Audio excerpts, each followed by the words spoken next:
dan karunia-Nya, kita dapat berjumpa dalam rangka pembinaan peserta arahan, peserta pelatihan kepemimpinan pengawas BKKBN tahun 2023. Mengawali acara, hadirin dimohon berdiri.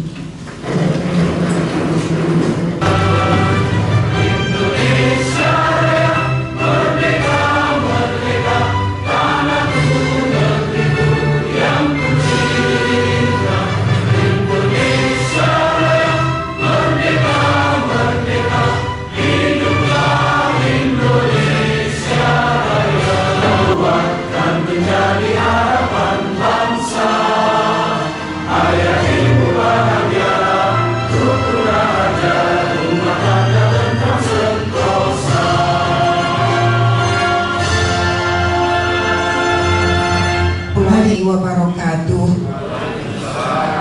Selamat malam dan salam sejahtera untuk kita semua. Yang terhormat Kepala BKKBN RI Bapak Dr. Honoris Causa Dr. Hasto Wardoyo SPOG Konsultan. Yang kami hormati Kepala Pusdiklat KKB BKKBN Bapak Dr. Andes Lalu Makribudin MSI beserta jajaran. Yang kami hormati Bapak Ibu Kepala UPT Paridiklat KKB se-Indonesia yang berkesempatan hadir di UPT Paridiklat KKB Banyumas. Yang kami hormati para coach, para mentor, Widya Isfara, fasilitator, dan tamu undangan yang tidak bisa kami sebut satu persatu, serta seluruh panitia penyelenggara pelatihan kepemimpinan pengawas BKKBN tahun 2023. Dan yang sangat kami banggakan adalah Bapak Ibu peserta pelatihan kepemimpinan pengawas BKKBN tahun 2023. Di Diklat Banyumas juga menyelenggarakan pelatihan di tahun 2023. Yang pertama, pelatihan teknis tim pendamping warga bagi fasilitator kabupaten kota, ada 4 angkatan. Kemudian orientasi optimalisasi LCMIL 2.0 tahun 2023 4 angkatan. Kemudian orientasi percepatan penurunan stunting bagi Toma, Toga, Roda, dan Mitra Kerja 5 angkatan. Kemudian pelatihan teknis BKB Mas 1 angkatan. Kemudian TOT pelatihan teknis PPKS 1 angkatan, pelatihan teknis substantif Kampung KB jalur BNPB ada 1 angkatan, pelatihan substantif BKBHI jalur BNPB juga ada 1 angkatan, dan pembekalan ASNP 3 K2 angkatan, dan pelatihan teknis BPKS ada 9 angkatan. Bapak Kepala dan hadirin yang kami hormati, demikianlah beberapa hal yang kami lakukan dan bisa kami laporkan. Selanjutnya kami mohon berkenan Bapak Kepala untuk memberikan arahan kepada kami semua di UPT Paridiklat KKB Banyumas. Kurang lebihnya mohon dimaafkan. Terima kasih atas perhatiannya. Wabillahi taufiq wal hidayah. Assalamualaikum warahmatullahi wabarakatuh. Assalamualaikum warahmatullahi wabarakatuh.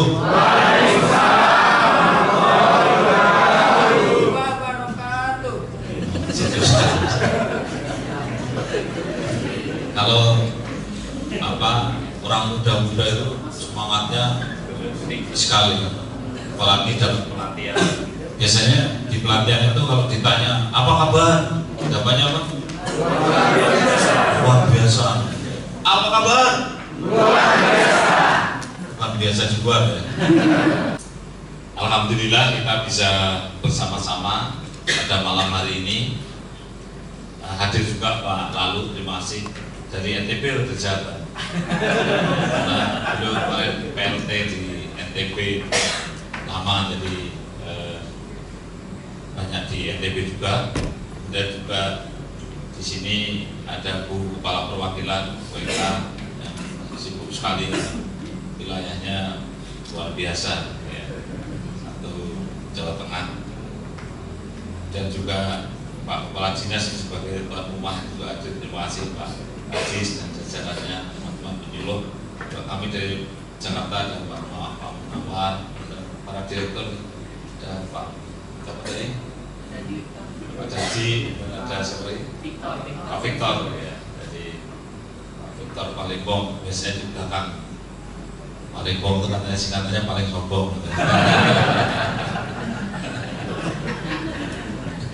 Jadi tidak ada di dalam ruangan.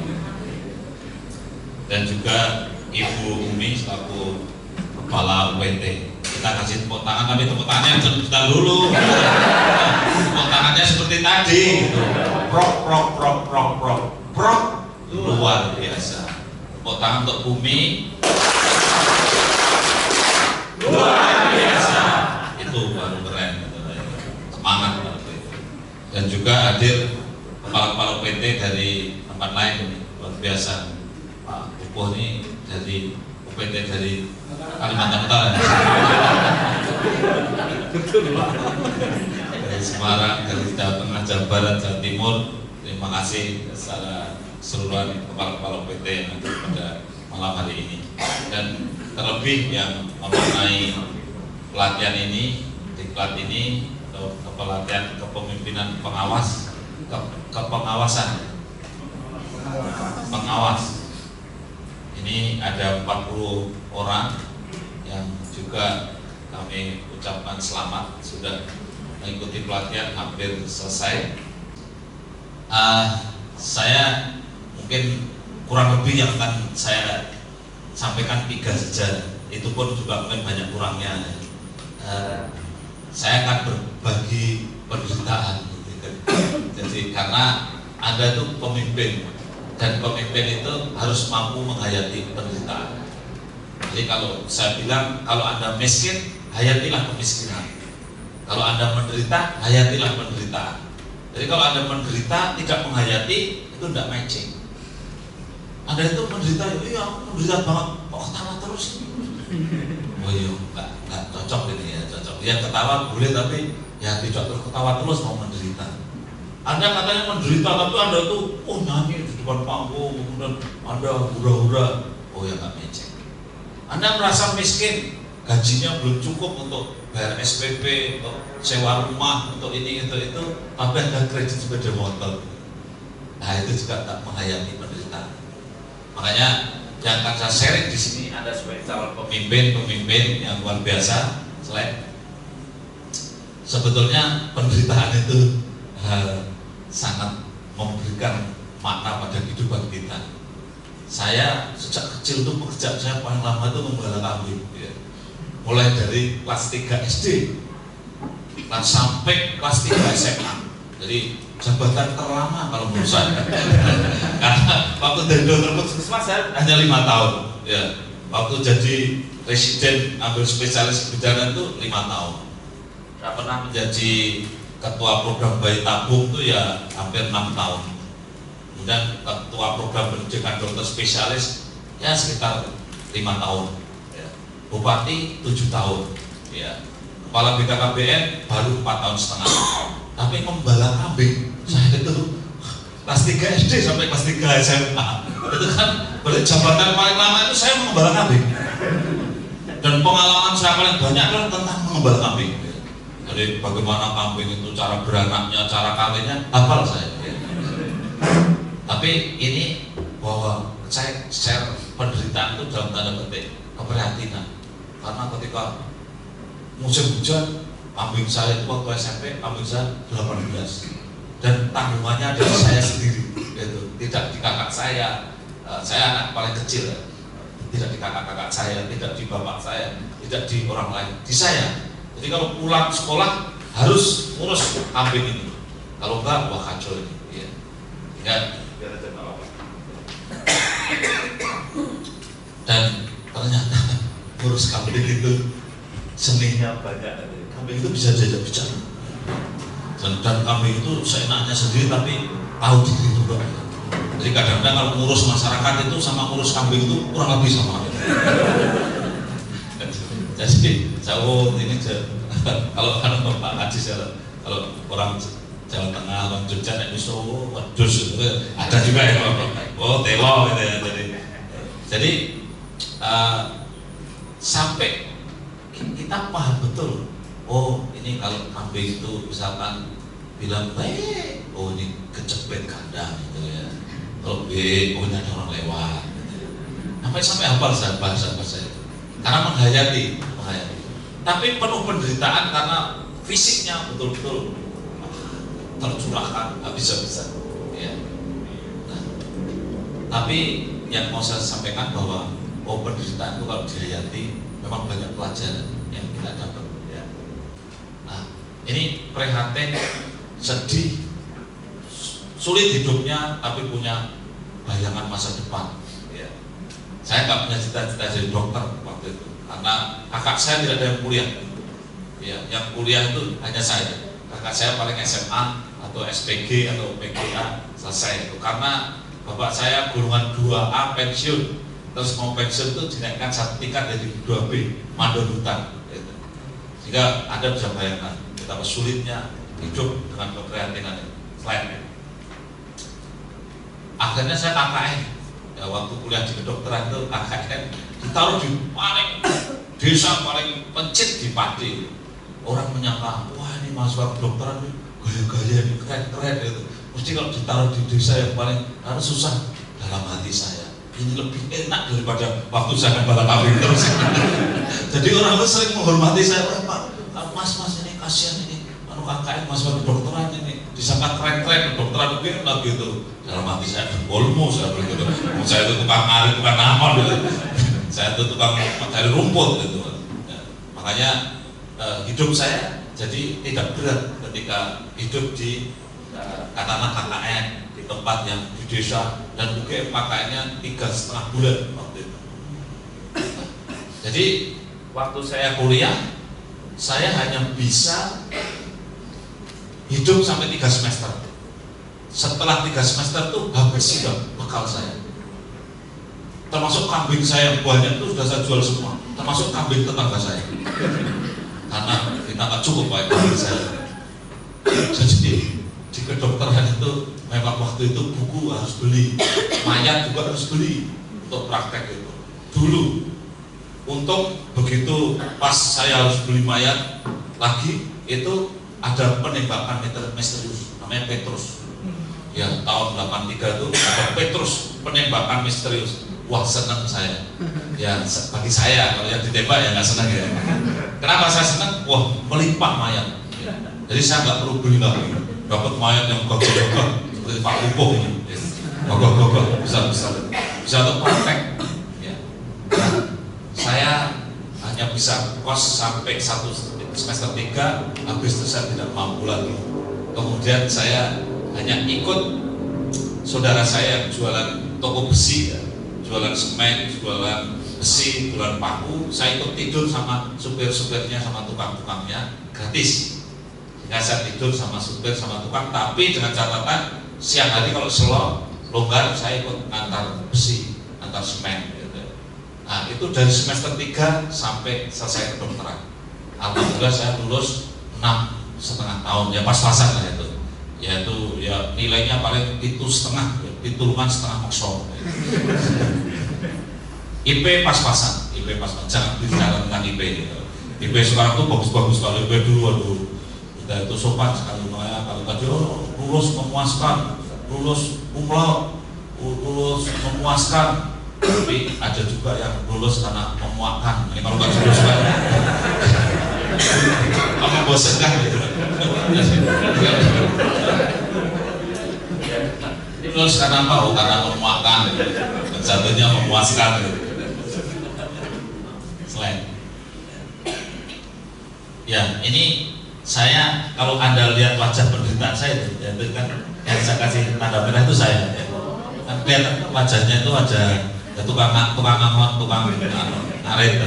Slide next. Nah itu saya itu yang saya kasih. Nah itu kan kurus sekali kok, kasihan saya hidupnya setelah punya istri kan dimasakkan terus. Tapi dulu seperti itu. Itu yang paling belakang itu sekarang bukan dulu direktur rumah sakit Sarjito, Dr. Rukmono. Sekarang direktur rumah sakit jiwa di Magelang. Depannya itu Dr. Rina, itu direktur rumah sakit Cilacap. Dekat sini, tetangga sini, istrinya Dr. Ratna. Ya. Jadi itu hari raya korban kalau nggak salah. Jadi kalau Anda tidak percaya bahwa hidup saya menderita, ya sebetulnya penderitaan itu sepanjang waktu yang terbanyak yang saya alami. Saya itu bergaya bagi daging, padahal saya sendiri kekurangan daging. Anak kos yang nggak pernah makan daging, tapi karena saya korban ya ikut bagi-bagi. Jadi ibu bapak sekalian, ketika Anda sekarang masih muda, kemudian Anda hidupnya juga pasti penuh perjuangan, penuh penderitaan, maka hayatilah penderitaan itu. Karena kalau dihayati penderitaan itu, dari penderitaan itulah kita mendapatkan banyak hal. Bahkan saya merasa hidup saya itu seolah-olah seperti tidak berhak menikmati yang bukan penderitaan, saking menghayatinya itu. Ketika saya jadi lulus dokter gitu, ditempatkan di puskesmas, saya ditanya waktu itu Kementerian Kesehatan menawarkan mau ditempatkan di daerah yang terpencil, sangat terpencil, atau daerah biasa. Refleks saya menjadi refleks biasa orang menderita. Saya katakan sangat terpencil. Dan betul, siap, ya sangat terpencil. Terus saya dikirim ke Kalimantan Timur. Sampai Kalimantan Timur saya ditanya lagi sama kepala dinas provinsi, mau ditempatkan di daerah mana Pak? Saya sudah milih sangat terpencil. Ya sudah mantap, tidak kecewa, tidak Pak. Terus saya terkatung-katung karena penempatan itu lama, 1 bulan lebih. Karena nggak punya saudara, nggak punya siapa-siapa, dibolehkan tidur di rumahnya kepala bapak Kalimantan Timur. Saya tidur di rumahnya, makan gratis, ini gratis. Selama tidur di sana sering ketemu Pak Gubernur, Pak Ardan dari Kalimantan Timur, dan sering diajak makan, ngobrol bareng. Setelah itu ditawari mau ditempatkan di kota saja, karena sudah kenal. Saya tetap, saya pamitnya dari Kemenkes, saya di daerah yang sangat terpencil. Saya dikirim ke Tenggarong. Setelah di Tenggarong, ditanya sama kepala dinas, mau daerah sangat terpencil Pak? Betul? Ya, siap, daerah sangat terpencil. Saya disuruh nyoba, silakan nyoba dulu Pak. Nanti kalau nggak terasa, boleh balik lagi. Saya bilang tidak, saya langsung aja Pak di SK kan. Terus kepala dinas tubuhnya Medan. Kepala dinas saya dari Jawa Timur, jadi ngomong dia pokok nggak mau nyoba dulu, nanti kalau nggak perasaan gimana? Di sana banyak malaria, banyak nyamuk, banyak buaya, banyak pesut, ya karena lewat Danau Mahakam, kemudian setelah itu Danau Melintang, setelah itu masuk ke pedalaman. Saya bilang tidak Pak, saya langsung ditempatkan saja. Terus kepala dinas saya itu, ini orang dari mana ini? Dari Jogja Pak. Oh pantesan, biar dari Jogja itu seleranya agak rendah. Oh ya. Banyak juga apa lah Pak. Benar saya ditempatkan di daerah yang ternyata belum pernah ada dokter yang kerasan di situ. Saya tanya masyarakat, pernah ada dokter paling lama kerasan 4 hari. Karena tidak ada warung, tidak ada listrik, tidak ada apa-apa. Lampunya lampu teplok. Jadi waduh, saya kembali. Waktu saya SD sampai SMA tadi pekerjaannya menggembala kambing itu, kalau malam saya tidur hidungnya kan hitam karena lampu teplok. Setelah itu hidung saya itu agak enak ketika kuliah di kedokteran karena tidurnya di tempat yang ada listrik. Begitu lulus dokter dilempar ke Kalimantan Timur, hidungnya kena angin lagi.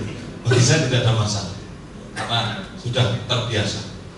Selain nah itu waktu saya lulus sudah agak keren sedikit ya, karena sudah lama kuliah selain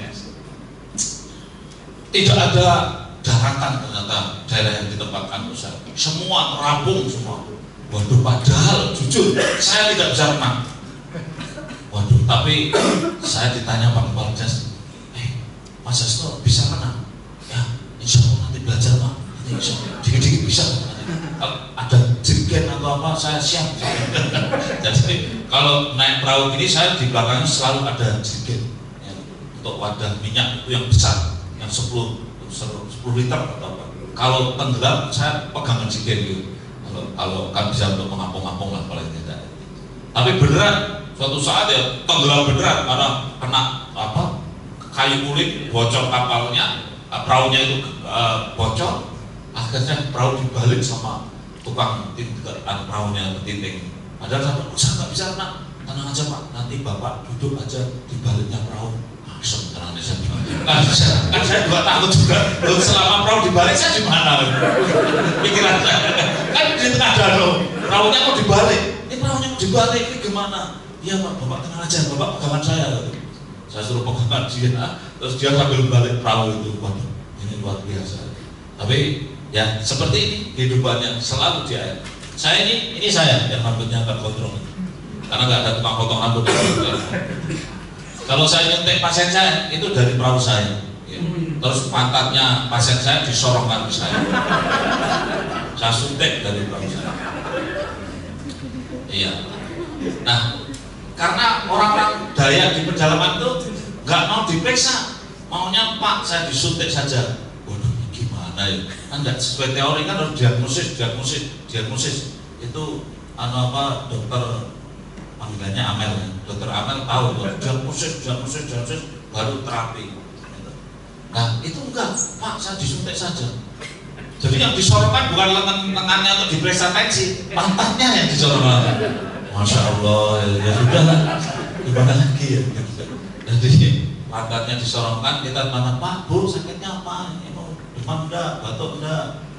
Ya, kita suntik. Nyuntik pun kadang-kadang ditanya dua, kanan kiri disuntik. Masya Allah, saya ini orang kebiasaan. Kalau jarumnya bagus, saya pikirkan saya orang baru lulus kan ideal, saya jarum harus bagus, steril, tajam. Ternyata kalau jarumnya nggak terasa, nggak puas dia. Jadi senangnya disuntik yang terasa, gitu. Itu baru terasa ya. Yang anehnya kan kita bantah disorongkan saya suntik. Nah ini perahu belakangnya antri gitu kan. Nah ini suntikan belum selesai sudah condol sama perahu belakangnya itu. Jadi sampai jarum saya nempel di jarum saya itu masih di sana gara-gara nonjol dulu. Ada saja. Ya. Jadi saya bilang waduh ini saya praktek kedokteran yang seperti di zaman jahiliyah lah saya bilang ini tidak leksa artis. Pangkat harusnya ditutup, tidak ditutup. Ya ini sudah mengenal aurat sampai harus pangkat diumbar di tengah danau gimana? Karena dia juga mandinya telanjang juga di tengah danau sambil ngobrol, gimana sambil mandi itu. Jadi mereka biasa. Nah itulah Bapak Ibu sekalian, rupanya ekosistem kita itu menempa kita untuk kemudian kita mendapatkan suatu kekebalan. Ya. Makanya Anda tidak harus menjadi tukang angon kambing seperti saya, ya. Tapi ada ekosistem yang ada di lingkungan kerja itu banyak sekali perjuangan, banyak sekali penderitaan, harus diikhlaskan kalau misalnya. Karena saya kerja begini digaji 61.000 tahun. Pak Kepala Dinas dulu kerja tahun 90, belum PNS ya. FWK tahun 91 udah PNS dulu. Tamat SMA. Kalau Pak Lalu sudah PNS. 92 PNS. Gajinya berapa waktu itu? 67. Oh, lebih banyak. Saya 61. 61.000 gajinya. Dan saya kerja ini 5 tahun. Waktu selesai kerja 5 tahun, gaji lumayan udah naik 82.000 selama 5 tahun. Saya pernah mengumpulkan uang karena mau nikah 3 bulan saya nggak kemana-mana, uang saya kumpulkan semua. Setahun, hampir 1 tahun saya kumpulkan. Dapatnya berapa? Dibuka 350.000. Aduh gimana ya? Nah itulah bekerja 5 tahun ya dengan gaji seperti itu ya, pada waktu itu dan tidak cukup memang. Sebetulnya nggak cukup, tapi kita happy, ya senang. Tidak ada pengorbanan yang sia-sia. Jadi Anda jangan merasa paling menderita menurut saya. Tapi kalau kita ikhlas, maka insya Allah pengorbanan yang diikhlaskan itu kita mendapatkan ganti yang tidak disangka-sangka, tidak diduga-duga. Selain saya saking menghayatinya, saya belajar jadi tukang supir perahu juga. Dari situ saya belajar. Ini supir perahu saya suruh menikmati depan, saya yang nyupir. Meskipun kalau yang nyupir sering nabrak-nabrak kayu ya nggak apa-apa lah. Selain membawa pasien pun tidak gampang. ketika ada daerah yang tidak air, ternyata daerahnya sulit. Jadi kita terpaksa harus membawa pasien itu dengan cara seperti itu. Kadang-kadang pasien itu kita masukkan dalam sarung, kemudian sarungnya diangkat, itu pakai kayu atau pakai bambu. Ada yang pasiennya itu sebenarnya baru setengah pingsan, masukkan sarung, pingsan beneran. Karena sarungnya lain. Nah itulah. Dan waktu itu saya ditanya, setelah 5 tahun itu mau sekolah di mana? Saya mau masuk di kebidanan kandungan. Cita-cita itu terlalu tinggi sebetulnya, karena kebidanan kandungan itu harus punya uang banyak. Ya, tapi saya tidak tahu bahwa saya tidak punya uang. Waktu itu ingat betul saya, kumpulan-kumpulan selama 5 tahun itu saya dan istri sama-sama jadi dokter di puskesmas di daerah yang terpencil kayak gitu.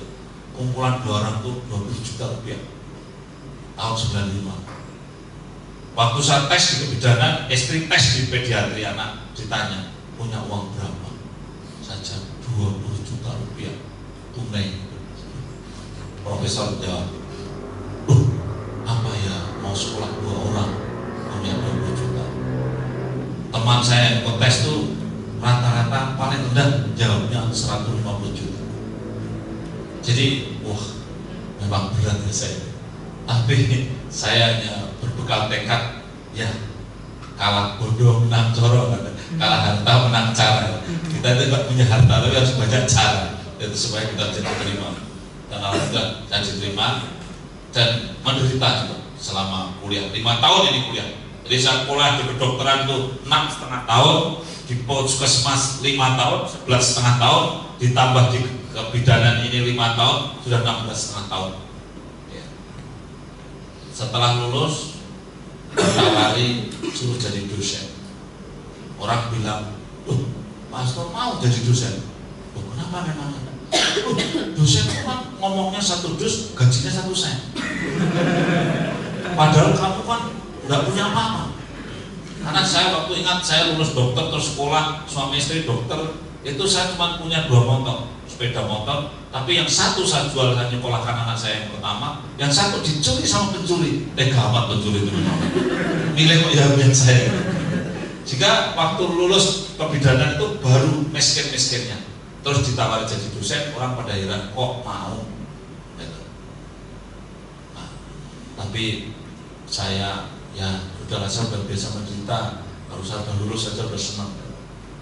Ahli kebidanan itu ya insya Allah ya adalah rezeki. Jadi setelah saya jadi dosen,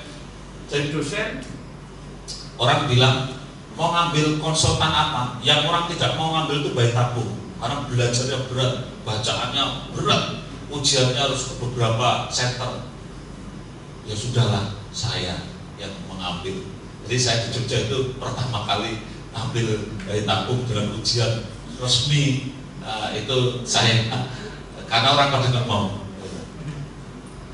Lulus bayi tabung tahun 2006. Saya itu baru praktek enak-enak, baru mau menikmati hidup tahun 2011. Datangi suruh jadi bupati, nggak mimpi sama sekali saya jadi bupati. Sudah saya tolak-tolak, ya. Tapi dipepet-pepet sampai akhirnya saya tidak bisa lagi menolak, karena bagaimanapun itu adalah daerah saya, tumpah darah saya. Jadi saya katakan ya Bismillah. Kalau saya tidak terpilih ya Alhamdulillah. Kalau saya terpilih ya Bismillah, kalau tidak terpilih Alhamdulillah. Jadi saya selalu, karena pilihannya bulan Juni, saya menyatakan siap bulan Februari, sehingga punya waktu cuma 3,5 bulan. Untung saja bulan puasa, sehingga saya kampanyenya pas hari puasa. Karena tidak punya uang juga saya, karena lulus dokter baru 4 tahun. Nah, artinya saya sadari bahwa ya ternyata kita itu memang ditakdirkan untuk tidak menikmati kehidupan terlalu. Suatu saat memang ditakdirkan untuk tidak menikmati hidup yang nikmat itu. Karena jadi bupati, setelah saya bangun bandara, saya bangun ini, bangun itu, rumah sakit dan sebagainya, orang bilang, wah Astor tinggal menikmati ya ini di periode keduanya. Nanti banyak investor yang bilang, ini datang bandara udah jadi, pindah ke PKKP. nemani Pak Lalu. Itulah barangkali saya sharing tentang ya, itu pemberitaan dalam tanda petik. Tapi saya tidak mengatakan pemberitaan, itu adalah kalau prihatin itu artinya punya harapan masa depan. Kalau menderita bukan keprihatinan, itu menebus kesalahan. Ada orang yang menderita masuk penjara itu karena menebus kesalahan. Alhamdulillah medali. Tapi kalau Anda itu ada suatu penderitaan dalam rangka untuk meraih masa depan, itu adalah keprihatinan. Dan prihatin itu diterjemahkan sebagai sesuatu untuk meraih masa depan yang gemilang. Oleh karena itu, saya yakin Anda masih muda-muda ini sangat apa ya, masa depannya sangat gemilang. Kalau saya Pak Lalu nih ya, Pak Lalu kalau 15 tahun lagi ketemu saya itu apa diskusinya? Pak, kontrolnya di mana? Masih bisa kencing, Pak? Ya, kadang-kadang. Itu kalau, tapi kalau saya ketemu siapa ini?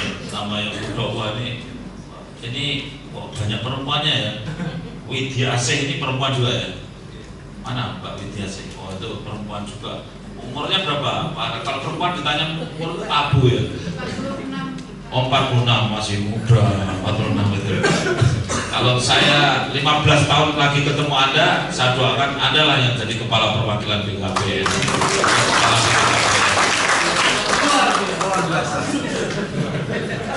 Tepuk tangan dulu. Pekerjaan yang dikerjakan sebulan itu suatu saat bisa dilipat-lipat itu sebetulnya. Bisa dilipat-lipat begini sehingga bisa sangat hemat sekali. Sehingga pekerjaan yang sebulan itu ternyata bisa diselesaikan dalam waktu 1 minggu karena dilipat waktunya. Jadi waktu 1 minggu itu kalau diure sama dengan yang dikerjakan kemarin sebulan. Ya. Oleh karena itu kita sering kerjakan pekerjaan di mobil. Saya sering tidur 6 jam di rumah full bisa, tapi begitu bangun di mobil juga bekerja. Bikin ini termasuk bikin presentasi ini di mobil dari Jogja sampai sini ya selesai. Jadi maksud saya Anda masih muda ini kalau supaya tidak menyesal lipatlah waktu. Saya sering cerita bahwa waktu itu dibagi 4. 1 yang penting dan mendesak.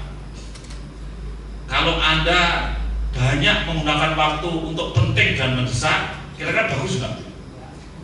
Bagus nggak? Menurut Bu Eka, nah. Mau tanya ini, kalau Dokter Amel, kalau kita banyak waktunya itu 24 jam, tapi yang mayoritas untuk mengerjakan yang penting dan mendesak, bagus nggak? Bagus? Kasih mic gitu. Dibagi 4. Ada yang dipakai untuk penting dan mendesak. Contohnya besok pagi mau ujian, hari ini belum belajar, itu adalah penting dan mendesak. Ada yang mendesak tapi tidak penting. Contohnya apa? Mendesak tapi tidak penting. Sinetron sebentar lagi. Ini di kelas kok belum selesai, padahal saya tuh tinggal nyambung sedikit ya. Kalau ini nggak ikut saya nggak akan repot. Itu mendesak tapi tidak. Kemudian yang paling terakhir adalah tidak penting dan tidak mendesak. Ada yang kasih contoh? Ada yang bisa kasih contoh? Apa kegiatan yang tidak penting dan tidak mendesak tapi Anda sering melakukan? Wah, buka YouTube semua dibukain semua. YouTube-nya temannya juga dibuka. Sampai itu termasuk tidak penting dan mendesak. Itu betul. Jadi Mbak Amel yang paling banyak waktunya lebih baik untuk apa? Penting dan tidak bisa. Jadi dalam waktu 5 menit Mbak Amel sudah berubah pikiran. Tadi Dokter Amel itu wah yang bagus untuk mengerjakan yang penting tapi belum atau tidak bisa. Nah, inilah pelatihan itu seperti ini. Pelatihan itu merubah. Dulu saya pikir orang tuh ngeledek, wah dokter bidan tuh kalau ketemu pasiennya nggak tahu tuh. Tapi kalau wajahnya siapa? Oh lupa. Tapi kalau dibukakan bawah, oh iya bagus. Saya pikir dulu joke aja, tapi ternyata bener itu. Ya karena kalau pasien banyak kita udah nggak lihat wajahnya, yang lihat bawahnya atau saja. Itu juga yang bagian sangat rumit dan sangat sulit, sehingga memilih yang sulit, yang juga agak menderita karena pasiennya kan langka, tetapi biayanya mahal, tapi kalau tidak keberhasilannya tinggi. Jadi penderitaan perasaannya juga lumayan. Jadi jalur saya memang jalur diberi yang menderita itu ya, selain itu. Nah sampai waktu saya jadi bupati ya tulisannya di situ tukang pengembala kambing itu jadi bupati gitu, bukan dokter gitu ya. Jadi, karena saya lebih banyak menjadi tukang pengembala kambing gitu, ya. Selain terus saja. Saya sering sampaikan juga ya, Ibu Bapak sekalian, tahun 2030 itu adalah tahun sebagai tonggak batu loncatan untuk menuju 2025, sehingga kita ada krisis-krisis mulai dari mental, ekonomi, sosial, juga di bidang politik. Harus para pemimpin muda itu harus melek, ya, harus tahu. Menurut saya calon pemimpin harus jangan tidak peduli, tapi harus care terhadap hal-hal seperti ini, supaya kita menjadi pemimpin yang komprehensif. Slide. Ini sudah sering saya tayangkan bahwa ada bagian yang muda, ada penentu bonus demografi sebetulnya, dan adalah yang ada di kependudukan.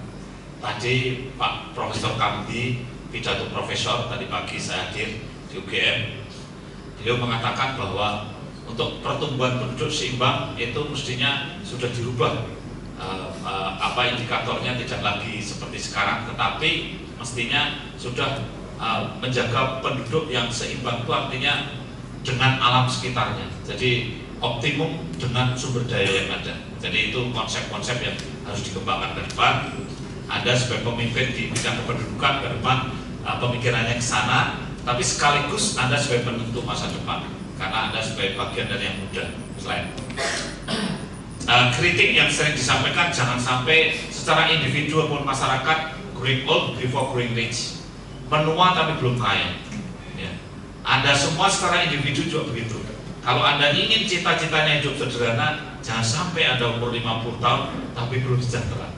Ya. Karena kalau sudah di atas 50 tahun belum sejahtera, ya berat itu untuk semakin tua semakin. Maka ciptakanlah ekonomi keluarga yang pas, yang bisa Anda punya passive income, yang kemudian Anda bisa sejahtera. Tapi kita punya PR populasi masyarakat yang harus juga masyarakat tumbuh di era bonus demografi. Ini sering sekali saya tampilkan karena apa? Kita itu punya tugas revolusi mental. Bahkan di ProPN kita itu ada 7 prioritas nasional, itu yang 2 itu diberikan ke BKKBN. Satu adalah sumber kualitas SDM termasuk stunting di dalamnya. Satunya apa? Revolusi mental. Di ProPN 4 Anda boleh baca. Jadi prioritas pembangunan nasional Pak Jokowi di periode kedua itu ada 7 prioritas. Yang prioritas ketiganya itu adalah kualitas SDM, prioritas keempatnya adalah revolusi mental. Tapi kita banyak orang yang mental emotional disorder, ya, dan tidak diperhatikan. Nah makanya saya selalu sampaikan ini penting, toxic people. Slide. Bangunlah raganya. Tetapi kita ini baru membangun raganya. Kita ini ngurusi stunting itu yang dibangun apanya? Raganya, otaknya. Ya stunting itu raga, itu otak. Yang kita cerita 1000 hari pertama kehidupan itu raganya. Yang kita tiap hari kita cerita tentang bangunlah raganya. Dan harus punya budaya yang berkepribadian Nusantara. Clear itu. Tetapi mohon maaf, kita masih terjebak di dalam yang physically. Oleh karena itu, marilah kita mengingat sejenak bahwa pentingnya bangunlah jiwa. Saya sering katakan sekarang ini 9,8% yang mental emotional disorder. Kalau ada yang umurnya sudah 40 tahun ke atas ini rata-rata 6,1% yang mental emotional disorder. Kalau kelasnya ini 40, sebetulnya kalau itu homogen rata, maka kira-kira ya mudah-mudahan tidak ada. Mungkin 3 di antara 40 itu agak error sedikit.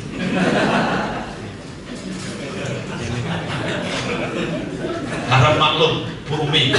Kalau misalkan 40 orang tuh ada yang bangunnya sulit, kalau dikasih tugas cuma nyerahkan pada temannya, kalau malu protes, ya biasa. Kalau ada 3 orang yang agak lelet-lelet gitu, itu memang targetnya 100 untuk 6. Jadi kalau ada 3 yang biasa. Tapi saya yakin di antara Anda itu nggak ada karena yang begitu-begitu pada nggak ikut pelatihan ini.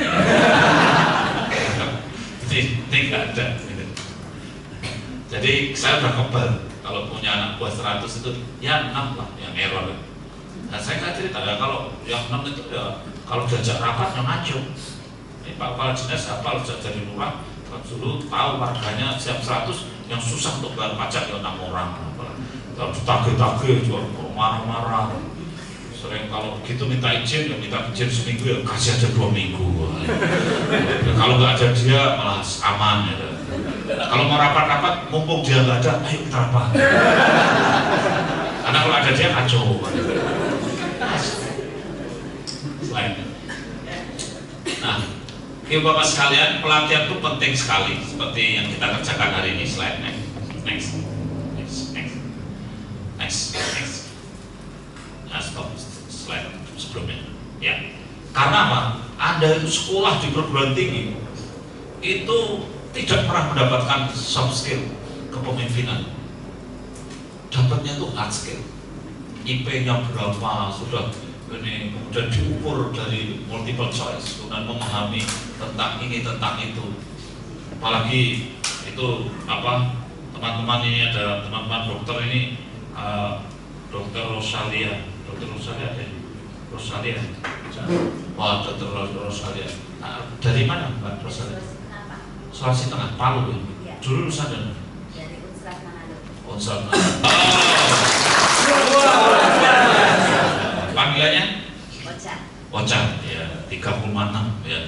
Saya dulu 3,6 itu berdua.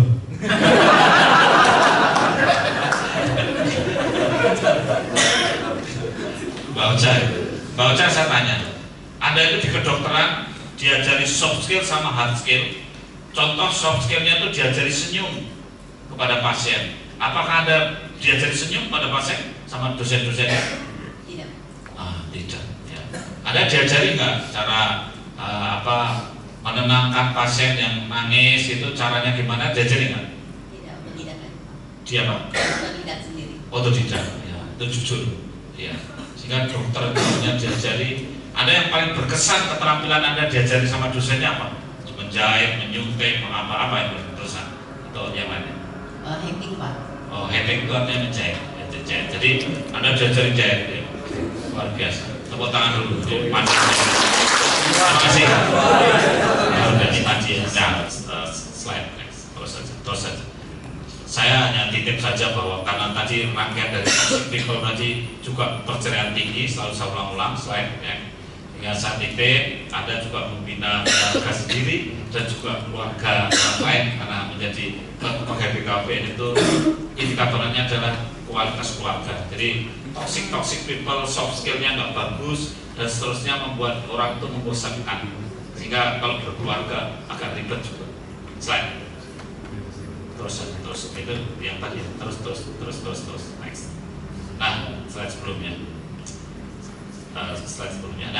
Nah, saya ini selalu sampaikan kalau ada pelatihan begini nih ya, Anda itu sebetulnya pingin seperti apa?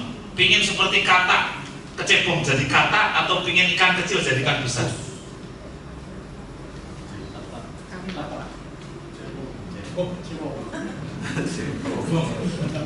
Mbak Windiase, nah, tidak, ya berdiri nggak apa-apa. Kalau Anda saya suruh milih, Anda itu pinginnya jadi kecebong menjadi kata atau ikan kecil jadi ikan besar? Ikan kecil ikan besar. Jadi kecebong jadi kata. Alasannya? Gak apa, seadanya aja, gak ada yang salah. Nggak mempengaruhi nilai, udah lulus. Besar pagi, ini nggak mempengaruhi nilai. Kan dia akan perubahannya hanya membesar, tapi kalau untuk yang kecebong jadi kata dia berubah bermetamorfosis. Wow, luar biasa. Langsung jawabannya langsung borong 100%. Betul, karena kalau jadi ikan hanya kecil jadi besar, tapi kalau cebong jadi kata mengalami metamorfosis. Tepuk tangan dulu nih. Tidak luar biasa. Sama dengan cirinya orang berlatih, pelatihan. Pelatihan itu lebih untuk meningkatkan keterampilan, bukan meningkatkan pengetahuan seperti orang menjadi S2, S3. Itu tidak seperti itu, tapi keterampilan. Pertanyaan saya, kalau keterampilannya yang tambah apa? Kalau dari kecebong menjadi percil itu, anak kata itu apa? Keterampilan tambahnya apa? Apa? Dulu kecebong hanya hidup di mana? Kalau sudah jadi percil, kata kecil hidup di mana? Di darat dan air. Kecebong ditaruh di meja langsung 1 jam kering mati. Tapi percil ditaruh di meja bisa loncat, kencing dulu loncat. Terus dia cari tempat sembunyi. Ya. Anda itu sekarang ini Mas Ridwan yang keren calon kaper. Luar biasa. Itu sekarang kalau saya jadikan kaper langsung kelepek-kelepek. Seminggu sudah rontok. Karena apa? Belum mengalami, belum punya kemampuan untuk menjadi kaper. Ya, karena harus masih perubahannya belajar. Jadi begitu dijadikan kaper bingung dia. Ya, langsung tadi sama kecebong, saya taruh di meja mati dalam waktu 2 jam. Tapi setelah jadi percil, waduh, kencing loncat. Itulah. Tapi suatu saat Mas Ridwan setelah ikut ini pangkatnya udah naik, pengalamannya, golongannya, wah suatu saat malah sudah, wah saya itu sudah bisa jadi kaper, kok gak jadi ya? Karena apa? Karena sudah kemampuannya sudah cukup. Itulah orang harus mengalami metamorfose. Nah sekarang saya tanya, kalau dari percil menjadi kata apa tambah pengetahuannya? Apa keterampilannya apa tambahnya? Ada? Wah, betul. Bisa nyanyi. Kalau dulu percil itu belum bisa nyanyi, begitu jadi kata, ramai sekali itu begitu bisa berjantung. Nah itulah ibu bapak sekalian, bahwa pelatihan itu beda dengan pendidikan. Ya, jadi Anda kalau ikut pelatihan gini, Anda harus apa yang bisa dapat? Ini sudah mau ditutup besok pagi, sudah berubah belum saya ini? Jangan-jangan saya masih kecebong.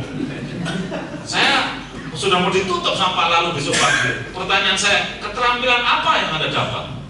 Ya, itu. Jangan-jangan Anda ya ini Pak, keterampilan saya mendengarkan kecebong.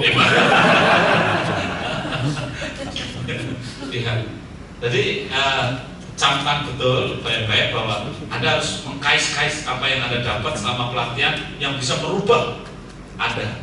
Yang semula tidak loncat jadi loncat, semua tidak nyanyi dan nyanyi. Jadi pulang dari sini harus ada nyanyian baru, harus ada keterampilan baru. Ini harapan saya. Ya, karena Anda bukan pendidikan ya, lebih ke arah pelatihan. Ya. Jadi jangan pakai filosofi ikan yang hanya hidup di air terus saja. Selain membaca ilmu. Kalau sebelum kompeten itu harus dibaca betul, setelah dibaca baru belajar. Membaca teori kepemimpinan, setelah itu belajar memimpin dalam skop yang kecil.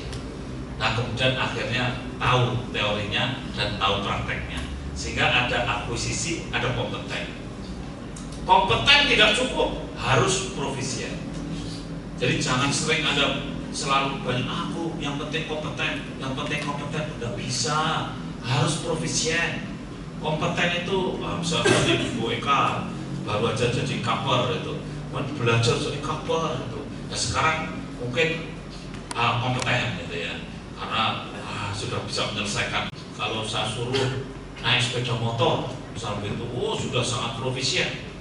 Dia nggak mikir lagi sudah. Mau masuk gigi 1, gigi 2 nggak mikir. Kalau suatu saat mau nabrak kucing, switch. Tak tanya, Pak, tadi mau nabrak kucing mau nggak jadi? Yang mana tuh Pak? Kucing yang mana? Tadi di rumah. Udah lupa Pak saya. Caranya gimana Pak lalu supaya kucing tidak tertabrak? Aduh Pak, nggak bisa terangkan saya. Karena antara dirinya dan keterampilannya sudah jadi satu. Tapi kalau ada orang yang baru saja berlatih sepeda motor, suruh nerangkan bagaimana tadi tidak nabrak kucing. Oh, tadi caranya saya rem, gasnya saya kurangi, saya miring sedikit ke sini, terus miring lagi ke sana, kucingnya lari gitu. Terus saya gas lagi itu. Bisa nerangkan. Nah ini cirinya orang kompeten. Kalau orang kompeten itu banyak ngomong. Saya bisa ini, saya bisa senang cerita. Oh, saya kemarin saya ginikan tuh orang kompeten. Tapi orang profisien sudah lupa. Ya. Saya waktu operasi sesar itu baru 100 pasien. Saya itu suruh nyeritakan satu persatu bisa. Waduh, gimana dokter Hasto kemarin operasinya kok sukses? Wah, saya kok. Itu kan ada perdarahan di sana, saya jahit ini, saya klaim, alhamdulillah karena perdarahan berhenti, pasiennya sehat, semua bisa terangkan. Tapi setelah ribuan yang dioperasi, gimana kemarin tuh kok bisa perdarahan berhenti? Yang mana ya? Saya udah lupa. Kalau yang belum bayar saya ingat. Dan BPJS yang belum diklaim ingat. Tapi kalau yang cara jahitnya gimana, tidak bisa terangkan lagi. Ya, itu namanya profesi. Dan Anda, tolonglah punya keterampilan apa di bidangnya, ayo kompetensinya ditingkatkan, profesien dan dicapai. Gitu. Saya sering merasa, saya kalau jadi kepala BKP itu kalau baru 2 tahun, 3 tahun itu ya kira-kira dari akuisisi menuju kompeten lah, baru belajar, jadi masih belajar itu. Tapi ya sadar bahwa harus baca, harus ini, harus itu, supaya kompetensinya berubah menjadi profesien. Pelatihan loh ini, ya. Slide. Nah, next. Nah, memang membaca untuk akuisisi itu penting. Slide, ya. Kalau dia ini nggak pernah membaca, ya, disuruh nirukan, dia tetap nirukan.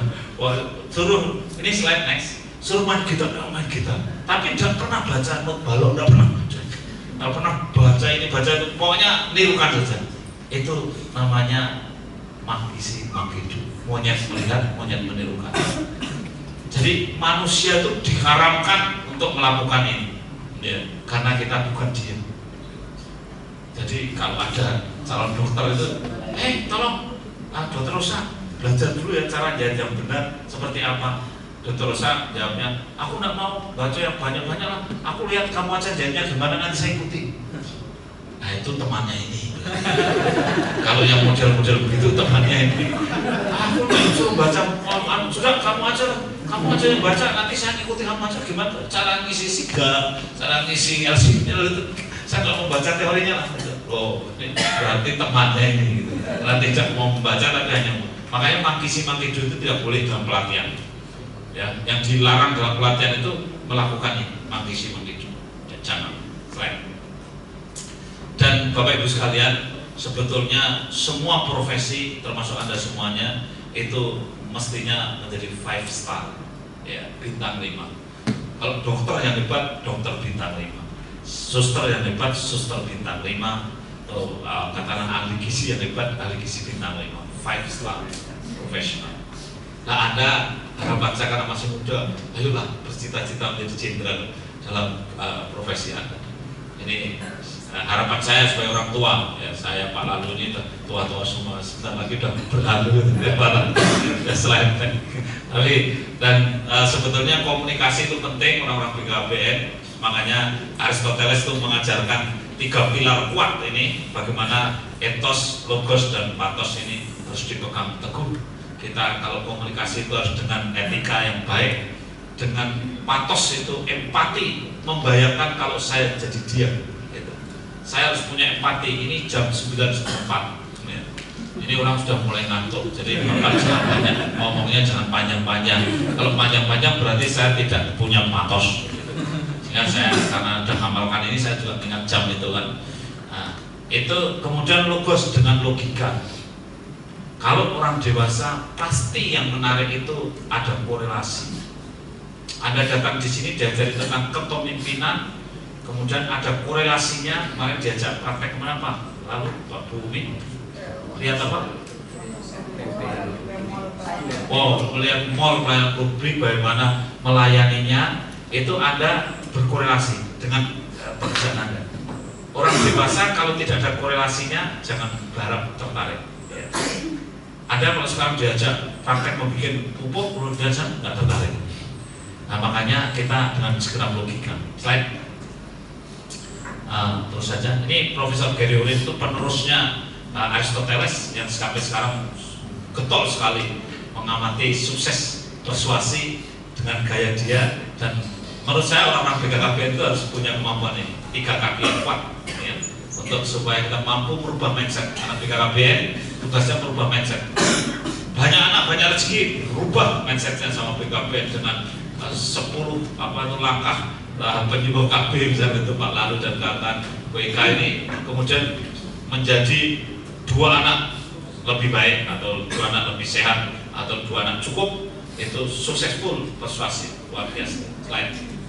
Ya. Dan Bapak Ibu sekalian, kepemimpinan itu bergeser. Jadi kalau ada new public management, maka lebih menekankan pada values. Ya. Kalau dulu ada program, jumlah programnya itu banyak, tapi jangan lupa nilai harus menjadi kekuatan. Dan dulu kekuatannya strength of top leader, tapi sekarang ini strength of community support. Jadi kalau banyak yang dukung, sekarang ini hebat. Ingat, sukses apabila Anda diiyakan orang banyak. Jadi kalau Anda ingin mengukur kesuksesan Anda, salah satunya apakah Anda diiyakan orang banyak. Itu. Kalau diiyakan, kalau Bu ini jadi kepalanya karena wah iya Pak, diajar Pak, berarti Anda orang yang sukses. Ya, karena diiyakan orang banyak. Ya, jadi strength of community support itu menjadi satu ukuran. Slide. Hati-hati Bapak Ibu sekalian, ketika sekarang kita mendewakan IT, ya Internet of Things dan seterusnya, ternyata Jepang sudah galau dengan nilai-nilai yang kemudian dia lebih duluan ke 5.0 dan kemudian manusia sebagai komponen utama. Sehingga meskipun Anda belajar dengan setinggi langit tentang IT, tapi jangan lupa nilai humanity-nya. Ya, ini penting sekali. Slide menuju slide. Makanya saya sering cerita kemana-mana, Jenderal Sudirman itu, Mahatma Gandhi itu ditanya, lu Mahatma Gandhi kok naik keretanya kelas 3? Dalam hatinya apa, kelas 1 penuh, kelas 2 penuh? Ternyata jawabnya Mahatma Gandhi, karena kelas 6 nggak ada. Kalau ada kelas 4, dia pasti naik kelas 4. Jadi dia ingin hidupnya itu sesederhana mungkin. Nah, makanya saya berharap Anda bisa membuat perubahan. Biasanya kalau di dalam diklat-diklat itu saya selalu diminta ada proyek perubahan. Tapi kalau ini saya tidak tahu apakah ada proyek perubahan dan tidak, ada juga ya. Jadi, tapi perubahannya itu yang saya harapkan sifatnya revolusioner. Jangan hanya perubahan yang sifatnya biasa-biasa saja. Ya, jika perubahan yang revolusioner itu pasti merubah mindset. Bedanya antara inovasi dan revolusi. Ya. Kalau inovasi tidak bikin merubah mindset, reformasi merubah mindset seseorang. Slide. Nah, ini saya kira kalau inovasi just normal saya pernah membuat inovasi yang tidak revolusi. Semua orang yang pulang dari rumah sakit harus melahirkan langsung paginya mendapat akte kelahiran. Itu bukan revolusioner. Itu hanya inovasi just normal saya. Itu adalah lumrah biasa. Pelayanan yang bagus, pelayanan publik yang bagus dan cepat. Semua orang yang hari ini meninggal, besok pagi surat kematiannya sudah jadi. Ya, saya buat sampai ada yang belum meninggal sudah diketik. Sudah masuk ICU supaya rumah sakitnya bisa keluarkan surat kematian cepat. Diketik dulu. Nah, itu bukan revolusi, itu just inovasi. Tapi kalau saya bilang harus bikin air sendiri, PDAM perusahaan daerah air minum, kenapa tidak bisa bikin air minum, cuma bikin air mandi? Kenapa singkatannya PDAM? Ternyata nggak bisa bikin air minum. Kita rubah, ayo kita bikin air minum, kita beri nama airku. Nah, itu agak revolusi. Jadi merubah mindset. Slide. Next.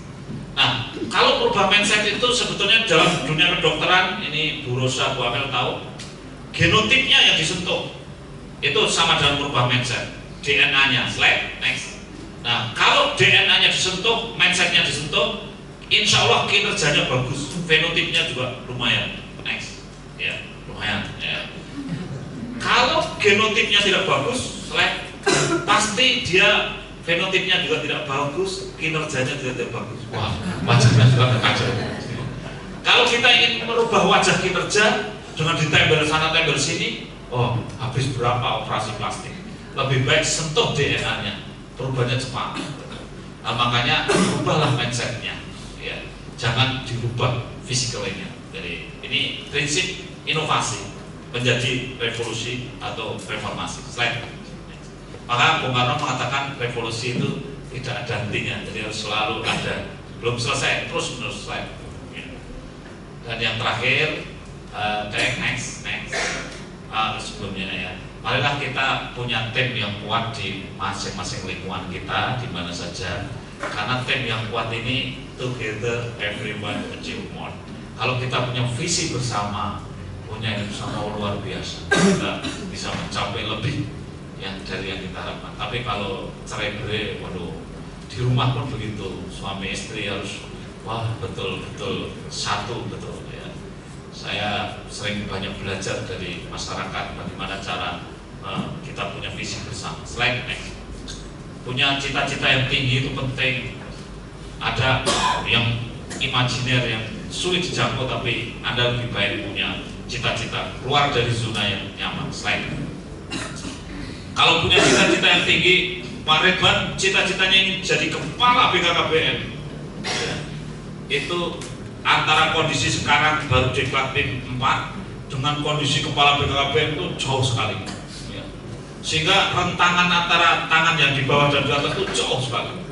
Makanya lentingannya itu kuat sekali. Jadi karetnya itu melenting ke atas, tias ya. Karena ingin menjadi orang yang jauh sekali dari kondisi sekarang. Tapi coba saya cita-cita saya itu belum bisa, saya tidak usah naik lah. Kalau bisa saya tetap di fungsional yang biasa-biasa saja. Saya mau pensiun dini, habis itu saya mau mancing gitu tiap hari. Itu tidak ada, lentingannya tidak ada. Bangun pagi pun, aduh berat rasanya. Kalau berat ya tidur lagi aja. Itu karena tidak ada lentingannya, tidak ada cita-cita yang tinggi. Makanya bagaimanapun juga Anda harus punya cita-cita tinggi, akan ada emotional tension yang kuat. Jangan ya creative tension lah. Creative tension. Nah, emotional tension itu baper, jangan banyak baper apa. Jadi harus creative tension. Slide next. Dan yang paling terakhir, terus saja slide berikutnya. Slide. Jangan banyak berdiskusi tanpa ada dialog. Slide ya. Karena kalau ada di lingkungan kerja Anda itu hanya banyak berdiskusi, sebetulnya cenderung berdebat untuk mendebatkan masalah keputusan. Maka dialog dan diskusi itu harus seimbang. Sebetulnya ini untuk memberi kuliah para anggota DPR, tapi menurut saya sebetulnya sama. Kita kalau memimpin itu, kalau dialog itu ada fraksi, kemudian ada pandangan. Tapi itu dialog. Tapi jangan kalau diskusi itu tinggal memutuskan. Maka diperbanyak dialog dan dijagalah keseimbangan supaya Anda tidak terlalu banyak hanya memperbanyak pendapat. Ini kunci juga. Yang paling akhir juga sudah sering saya sampaikan, kegagalan dalam membangun visi bersama. Ini slide saya yang terakhir. Karena kita sering kalau ada 4 orang ya diberi tugas, ini everybody harus mengerjakan, dan ada everybody, somebody, anybody, nobody. Ya, slide berikutnya. Nah, everybody yakin bahwa somebody akan mengerjakan. Sebetulnya anybody dapat mengerjakannya, tetapi ternyata nobody yang mengerjakannya. Somebody marah sebab itu tugas everybody. Everybody pikir bahwa anybody dapat mengerjakannya, tetapi nobody sadar bahwa everybody tidak akan mengerjakannya. Akhirnya everybody menyalahkan somebody yang sebetulnya nobody dimantau oleh anybody. Hati-hati. Kalau Anda membagi tugas, jangan sampai ini tolong tugas dikerjakan oleh semua ya. Ya, wah malah petaka. Kalau Anda Karena perintah itu tidak spesifik dan deskriptif. Orang yang keluar dari ruangan yang Anda bagi tugas itu pasti, ini paling dikerjakan oleh kamu ya, sana. Karena ini kata perintahnya pimpinan tadi, semua harus mengerjakan. Kan nanti kan sudah ada yang kerjakan. Maka harus spesifik, siapa melakukan apa, harus dibagi. Di akhir rapat harus ada perintah yang spesifik dan deskriptif. Maka saya sering kalau dengan Pak Lalu, dengan Bu Eka ini kalau rapat itu ya kalau rapat itu diskusi, setelah itu kita ada konklusi, setelah itu kita ada eksekusi, setelah itu ada instruksi. Ya, jadi sebelum ada instruksi ya, dan tidak akhir. Dan instruksinya itu spesifik, deskriptif. Kamu melakukan apa? Kalau perlu dikasih deadline kapan batas. Nah itulah baru Anda semua nanti akan sukses di lingkungan kerjanya masing-masing. Saya kira itu saya termasuk mengamalkan patos ya. Saya paham bahwa Anda sudah larut malam dan Anda juga besok pagi masih ada kegiatan, dan saya mengucapkan selamat kepada Bapak Ibu semuanya yang hebat-hebat sudah selesai menjalankan pelatihan. Saya doakan mudah-mudahan semuanya sukses di tempat kerjanya ya. Dan besok pagi saya tidak bisa menutup acara ini, jadi Pak Lalu akan menutup acara ini, dan saya ucapkan selamat bagi Bapak Ibu semua yang juga berprestasi. Saya dengar besok pagi akan diumumkan ada hadiahnya. Hadiahnya Pak, sepeda. Ada yang berprestasi, kami ucapkan selamat. Pak Irman mohon maaf ya, Pak Irman mohon maaf ya, tadi saya tidak ada masuk apa-apa loh, saya sebut-sebut ini. Tapi Bapak Ibu sekalian, saya kira luar biasa. Kita kasih aplaus untuk Bapak Ibu sekalian.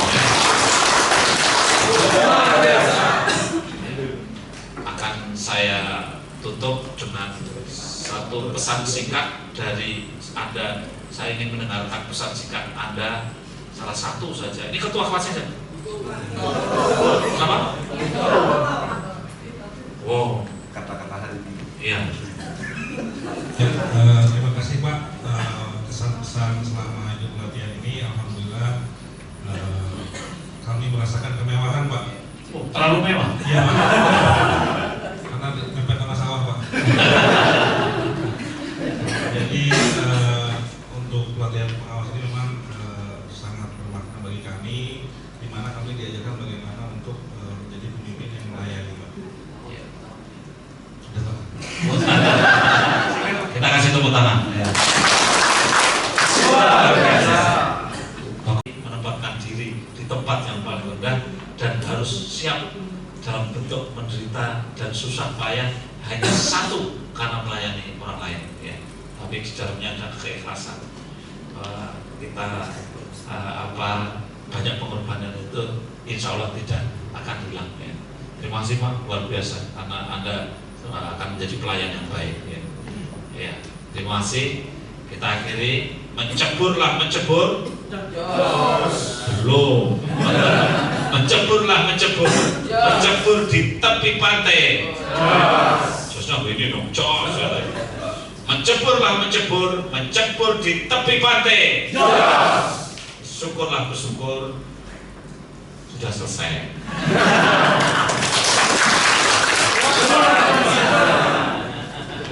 Akhiri, bila taufik hidayah. Assalamualaikum warahmatullahi wabarakatuh.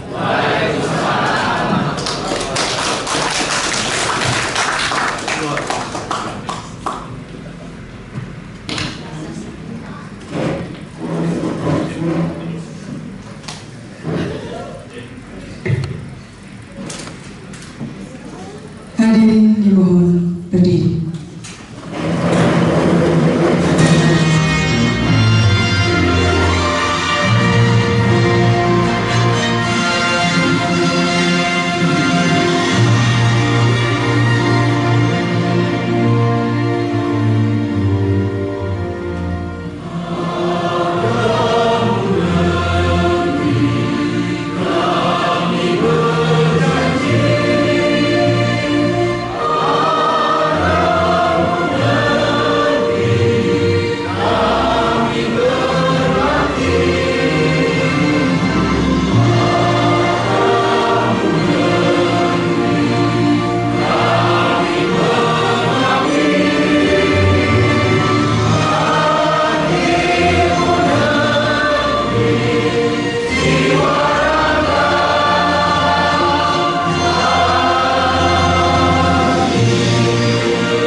Izin dimulai. 1, 2, 3. Selamat pagi. Rumah ini jos. Ya. Cuma ting-ting.